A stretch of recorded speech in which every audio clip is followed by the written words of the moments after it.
Abhikante Padikante Samajana Kari Hoti. The meditators in going forward and in going back applies clear comprehension. When you keep noting or when you keep being mindful of going out and going back, a time will come when you see clearly the true nature of going out and going back. At that time, you won't find any permanent entity who does the going. You won't find any soul.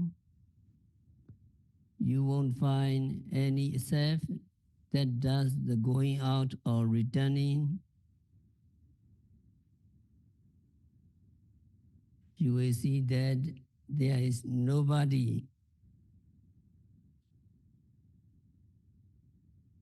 There is nobody who commits the acts of going out or returning. What you see, you just see the mere phenomena. You wear very thoroughly and you first capture the intention and going caused by that intention. When you come to see clearly that there is just these two things happening at that moment, then you are said to have clear comprehension of non-delusion. Your comprehension is not deluded. Your knowing is not deluded. Your knowing is precise. Your knowing is thorough. And your knowing is to the point.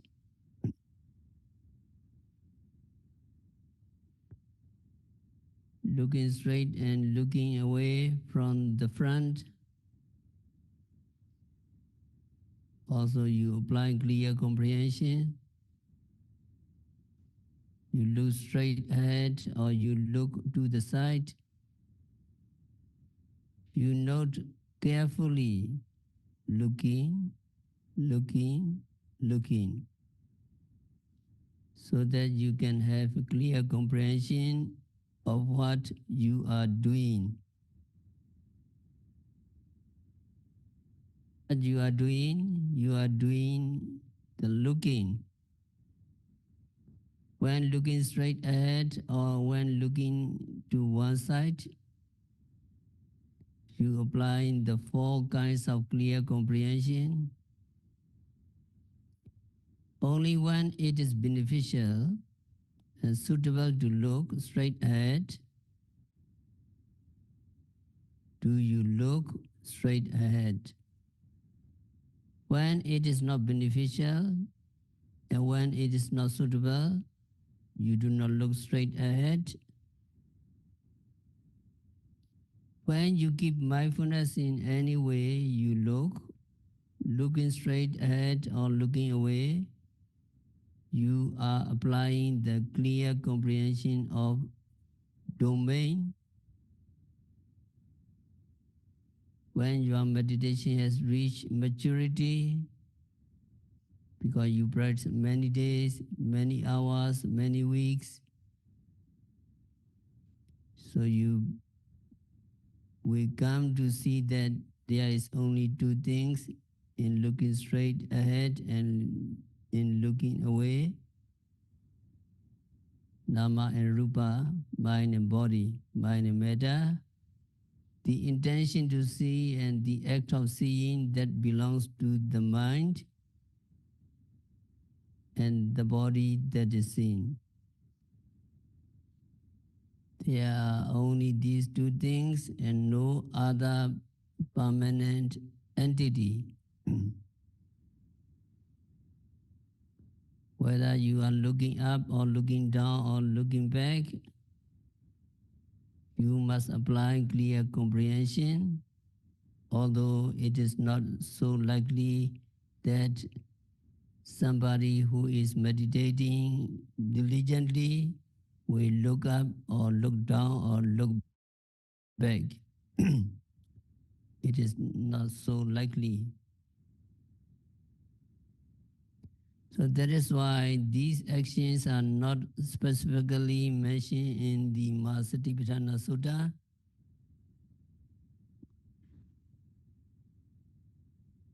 However, you must understand that when you do look up or look down or back, you must apply clear comprehension.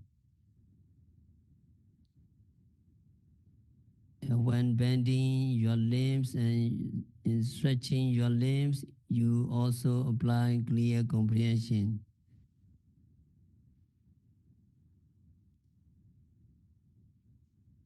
You bend or you stretch only when it is beneficial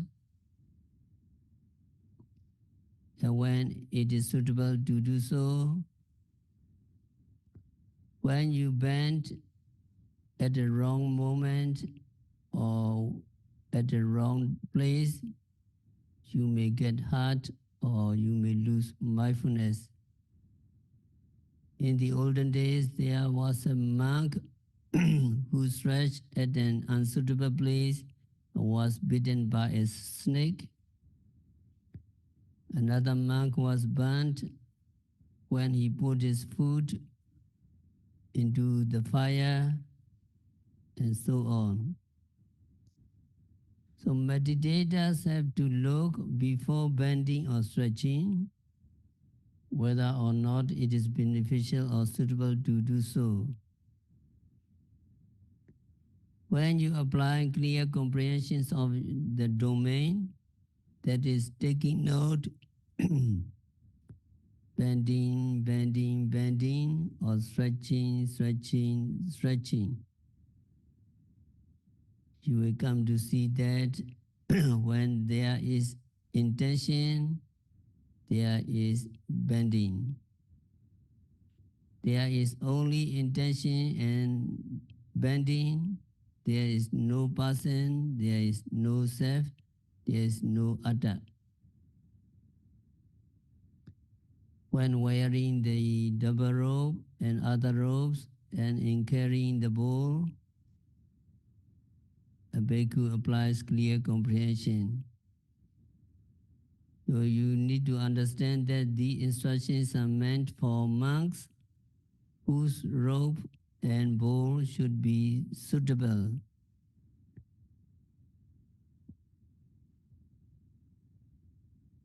For a monk who is sensitive to cold, thick robes are suitable.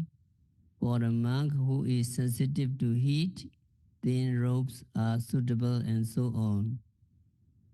Also, bowls are made of iron and may be heavy. So for a monk who is weak, a heavy bowl is not suitable. For lay people, it means in wearing different clothes and in using or taking hold of bowls, cups, and plates, and so on. So meditators should wear loosely fitting clothes. Weak meditators should not wear burdensome clothes. Their clothing should be suitable. When you become aware of these activities, noting, wearing,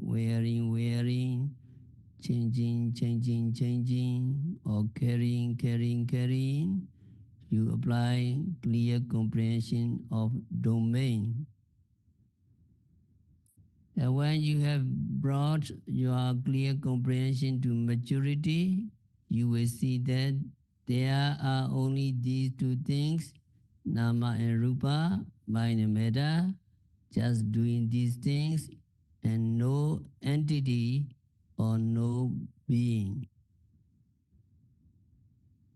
And when eating, drinking, chewing, and licking, you apply clear comprehension. Asite pite khaite saite sambajana kari hoti. Eating means consuming solid food, rice, bread, and so on.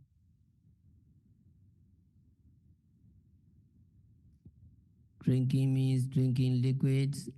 Chewing means eating cakes or eating candy, eating desserts. And savoring means licking as when you eat honey. When you do these things, you must apply clear comprehension. When eating, you must eat suitable food. You must not eat food that is not good for you. When you keep applying clear comprehension to what you are eating, the clear comprehension of non-delusion will arise. You will see that there is only the body eating and this mind that wants to eat, nothing more. And the commentary also said that clear comprehension of non-delusion should be further understood through reflection on the loathsomeness of food.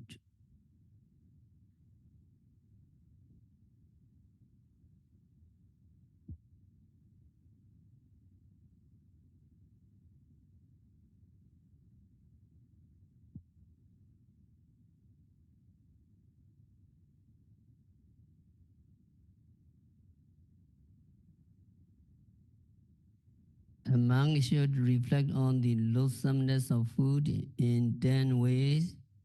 The first unpleasantness is the daily need, rain or shine, to go to the village for his food. Another reflection is having to seek food from house to house like a beggar and to endure the rebuff.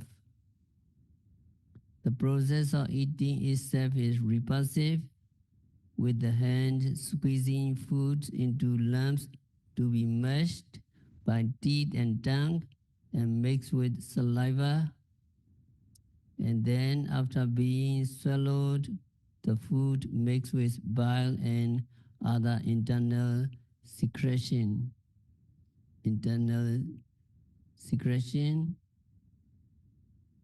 Once this loathsomeness mass enter is receptacle, the stomach, it has reached a place that has never been washed, not even once, during the whole of your life. If you are 100 years old, then your stomach has remained unwashed for 100 years. Another reflection is by way of the undigested food in your stomach, where covered with froth and bubbles of fermentation, it becomes increasingly repulsive and filthy looking. And when it is digested, it becomes excrement and urine.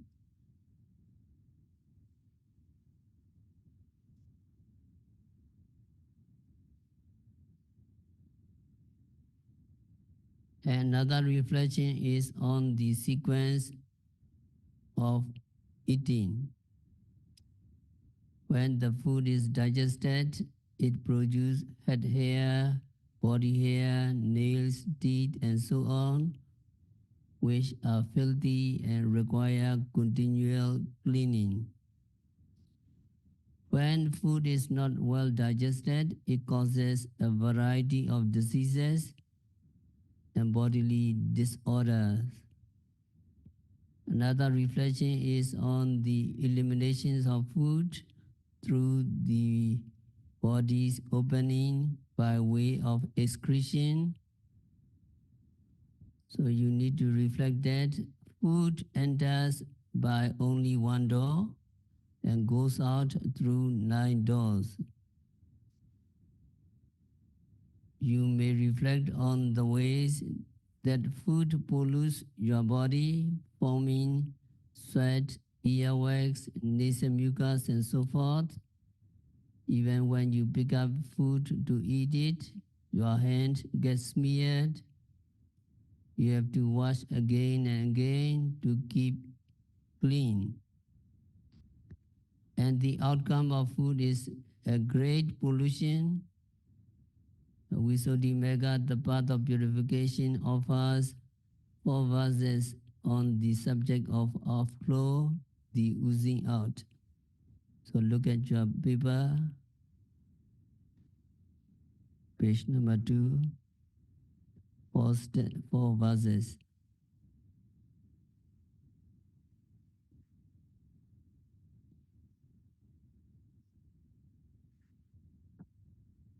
So people think highly of food, drinks, snacks, and meats unless you are ill or you eat or drink goes into your body through a single door, your mouth. But when the body has digested the food, it can come out of your body in 9 ways through the eyes, 2 eyes, door as tears, through the 2 ear doors as earwax, and through the nostril as nasal mucus, and through your mouth again as vomit or spit, through the anus as feces, and through the passageway for urine. So it oozes out by 9 doors. So the first verse, follow me. The food and drink so greatly prized, the grapes to chew, the salt to suck, go in all by a single door, but by 9 doors come oozing out. Recite together. The food and drink so greatly prized, the grapes to chew, the salt to suck, go in the single door, but by 9 doors come oozing out. Second, people think highly of food and drink. Eating and drinking are as social activities done together with your families or friends, but when you have to get rid of your waste, you do so alone, out of sight of others, if possible. The second verse, follow me. The food and drink so greatly prized, the grapes to chew, the sop to suck. Men like to eat in company, but to excrete in secrecy. Can you recite together? The food and drink so greatly prized, to chew, the sop to suck. Men like to eat in company, but to excrete in secrecy. Number 3, the food. People think highly of food and drink. People eat and drink happily with great delight. A lot of entertainment there when eating, but when it's come time to get rid of the waste, he does so with disgust for the smelly urine and feces. So number 3, follow me. the food and drink so greatly prized, the grapes to chew, the sop to suck. These a man eats with high delight,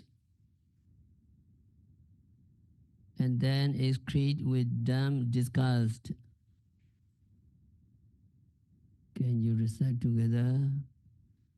And drink so greatly prized,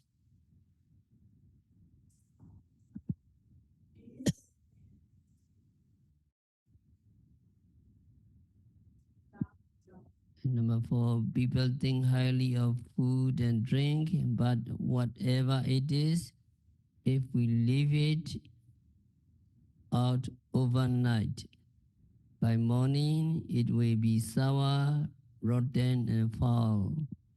So for number four, follow me. The food and drink so greatly prized, the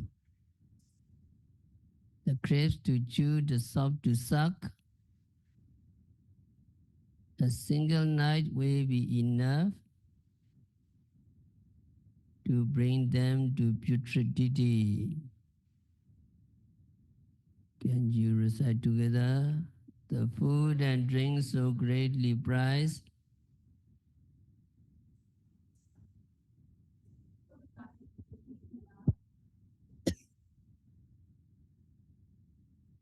So this is how meditators are taught to reflect on the loathsomeness of food, contemplation on the loathsomeness of food is not vipassana meditation. Contemplation on the loathsomeness of food is one of the 40 samatha meditation subjects, and contemplating on these 10 reflections is a samatha method of contemplation.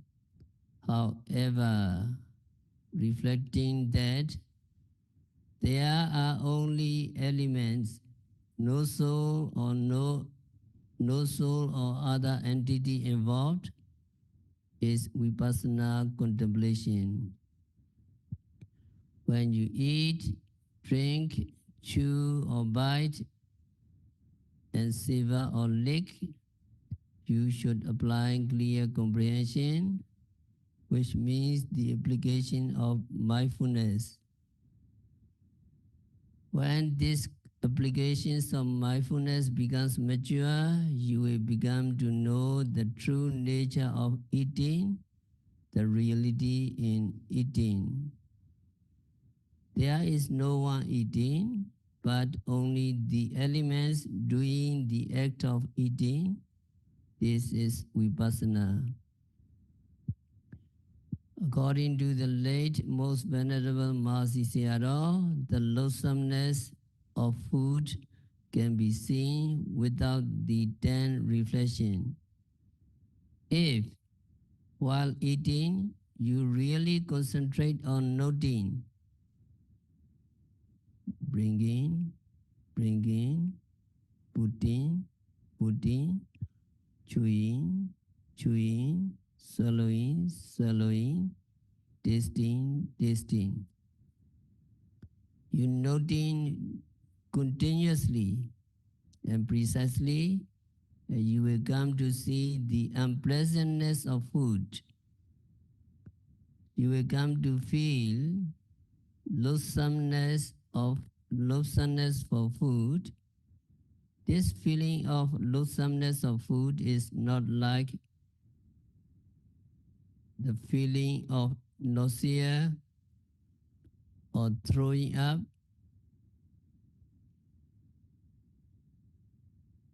That kinds of feeling is not kusala.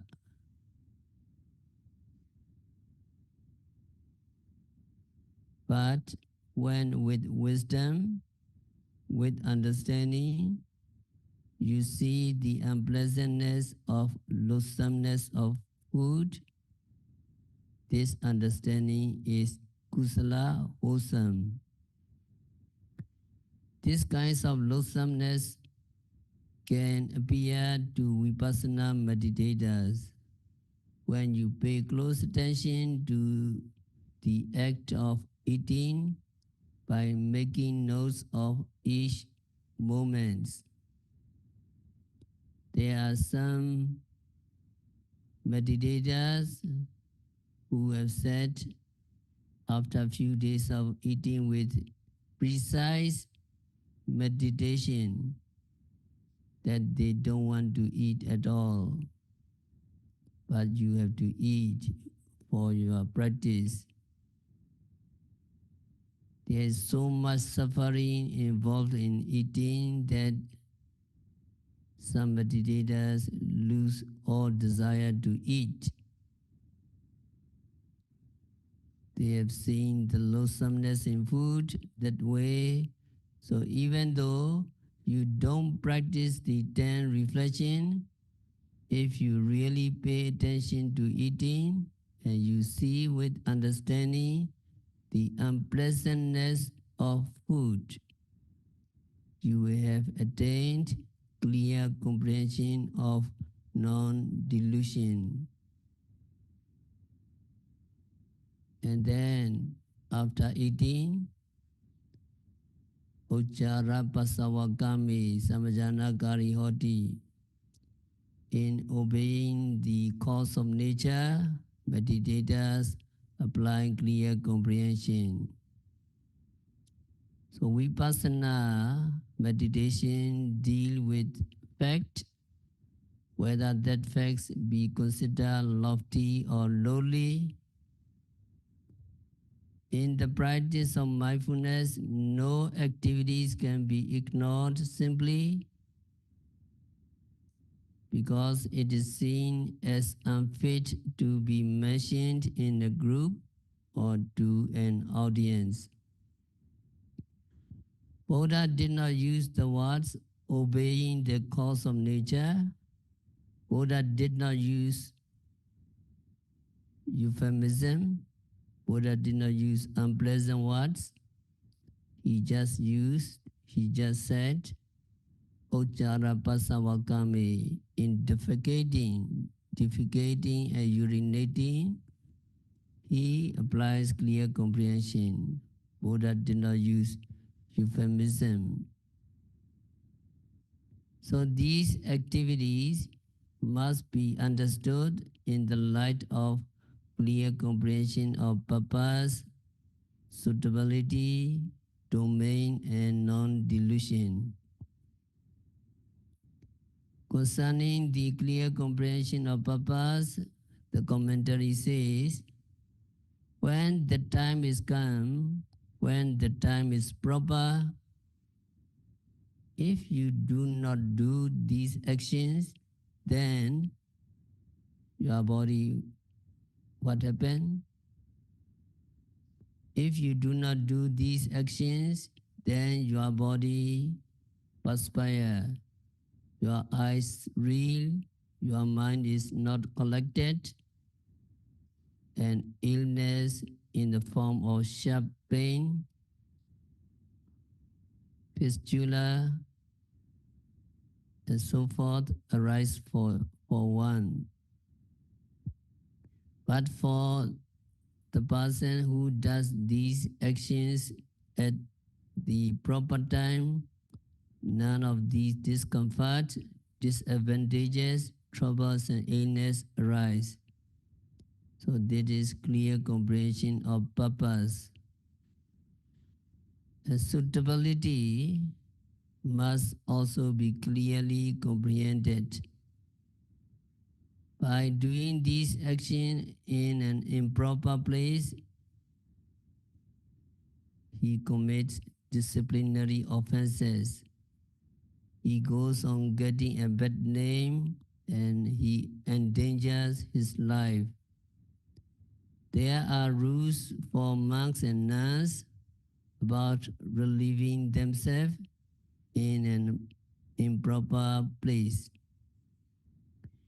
They are to use only a toilet, bathroom, outhouse, or latrine. If they attend to their needs under a tree or anywhere, other than the designated place in the monastery compound, they commit an offense of minor wrongdoing. Because an offense would be incurred, it is not suitable for a monk or nun to do these activities in improper places. It would result in getting a bad name and even possible loss of life. In Eastern countries, there is a belief that guardian deities inhabit trees and certain places.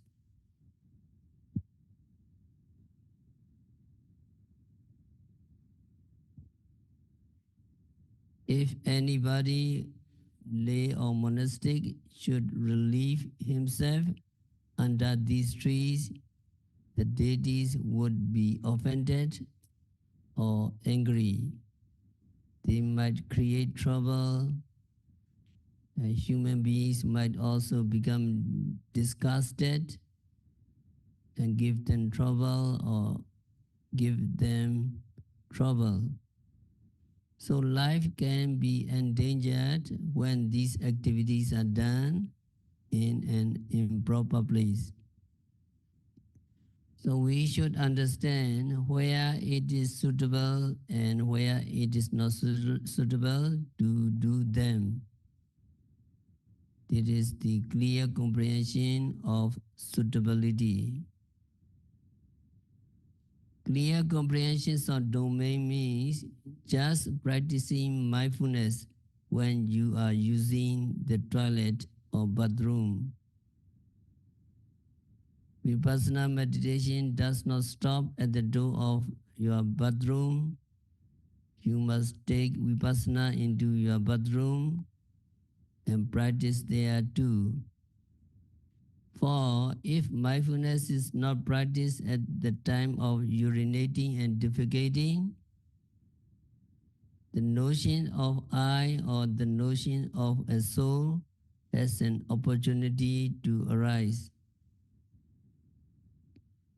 So it is necessary to maintain your concentration at this time. Applying mindfulness when doing these activities is the clear comprehension of domain. When this has matured, clear comprehension of non-delusion will arise. Within there is no doer of these activities, only by diffusions of the air elements born of mental activities do these activities occur. Just as in the mature boil, by the bursting of the boil, pus and blood come out without any wishing to come out. Nobody wish or ways that they come out, they just come out. Just as from an overfull water pot, water comes out without any desire for coming out, so too feces and urine accumulated in your abdomen and bladder are pressed out by the force of air elements. Suddenly this coming out thus is neither that person nor another. It is just bodily excretion, whether from a water vessel or calabash. A person throw out the old water. The water thrown out is neither his nor another's. It simply forms a part of process of cleansing. Understanding in this way is the clear comprehension of non-delusion. When clear comprehension of domain in regard to these activities has matured, you see there is no doer. There is only the process of air elements causing matter to be expelled from your body. When certain actions are done and these things are eliminated from your body, they belong to nobody. They are just bodily excretion. This understanding comes through applying mindfulness to these activities and ends in the clear comprehension of non-delusion.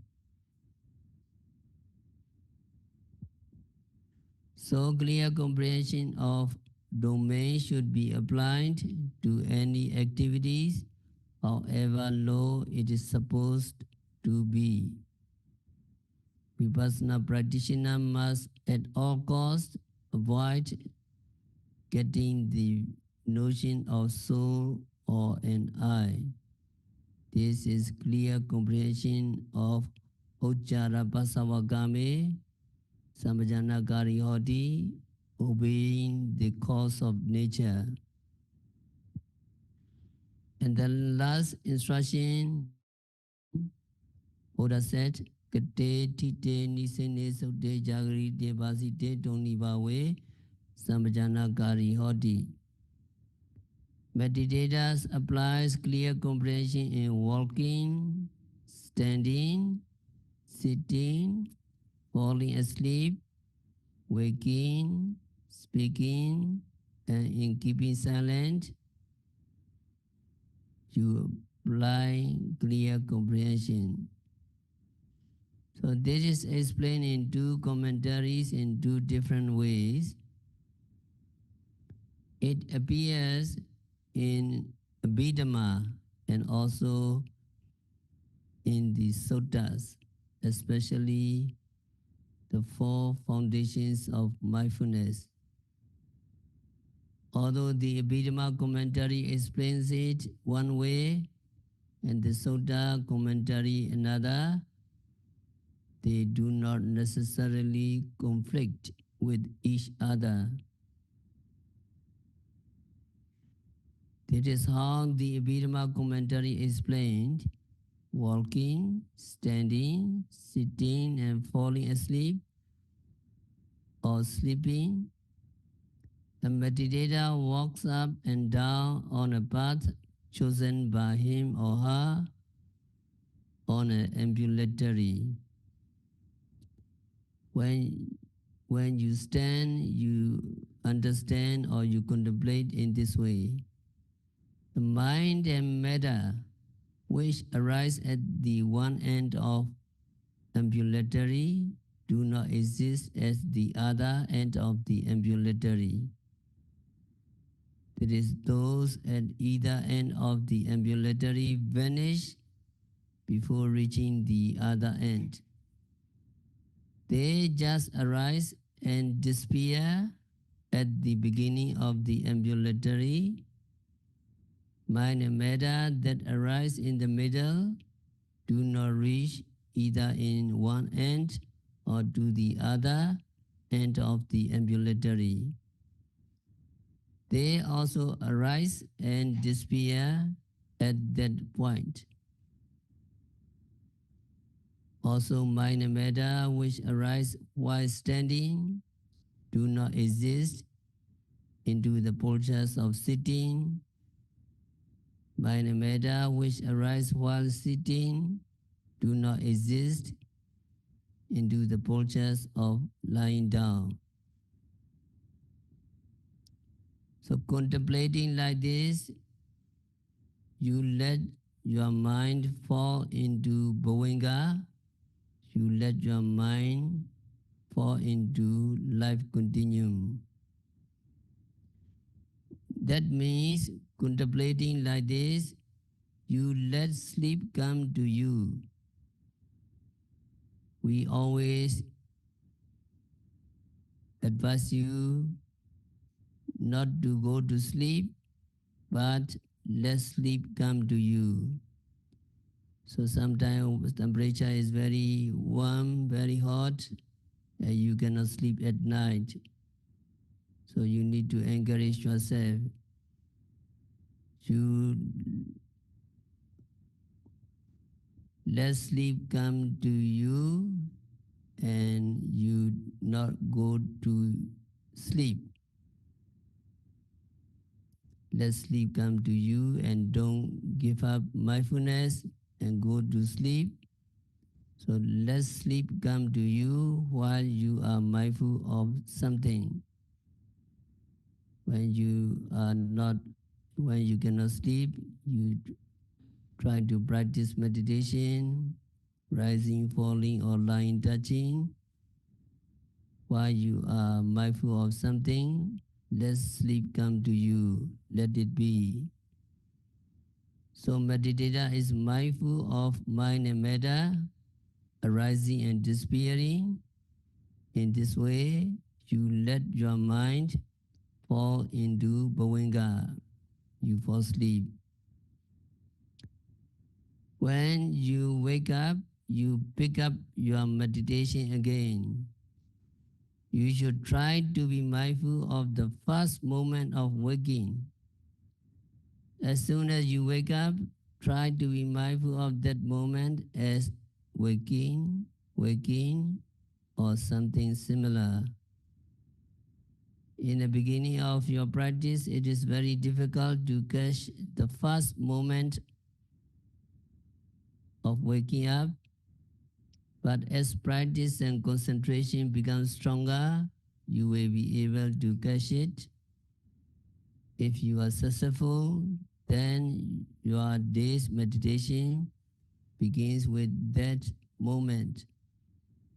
If you cannot catch it, but become aware after some activities, the day's practice of meditation begins from the moment you remember to be mindful. In walking, standing, sitting, lying down, and right up to sleeping, you have to apply mindfulness. Sukte Jagrite, sleeping is followed by Jagrite, waking. Sleeping is followed by waking.